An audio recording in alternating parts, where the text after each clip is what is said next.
ওই দুল জোড়া দেন। এটা কি? এখন তো এগুলাই আছে, আর তো মুখ হাত বাঁধা অবস্থায় রেল লাইনে শুয়ে আছেন রুনা লায়লা। এর পরের দৃশ্যে দেখা যায় হিসাবহীন টাকার মধ্যেও তিনি। তবুও তার আরও অনেক টাকা চাই, ছুটছেন আরও টাকার জন্য।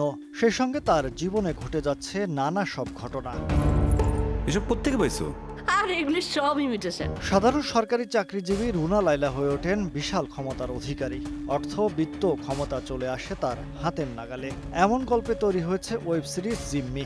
এতে রুনা লায়লা চরিত্রে অভিনয় করেছেন জয়া আহসান। আপনারা কি আমার হুমকি দিয়ে যেতেছেন? খুব ভালো করে বুঝিয়ে বললাম।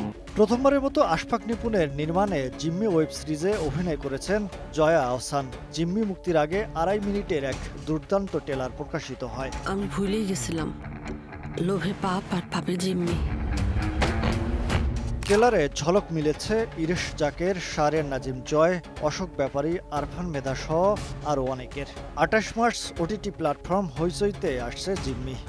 আর আপনি তো নিচ্ছে করতে করতে পুরো বছর পার করে দিতেছেন। জিম্মির আগে আশফাক নিপুণ মহানগর, সাবরিনা দিয়ে তার মুন্সিয়ানা দেখিয়েছেন। এবার আসছেন দর্শককে জিম্মি করতে।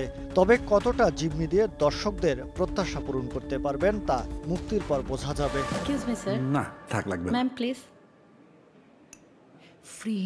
ও এই মুহিব আল হাসান, সময় সংবাদ, ঢাকা। এসব প্রত্যেকে পাইছো? আর এগুলি সব ইমিটেশন।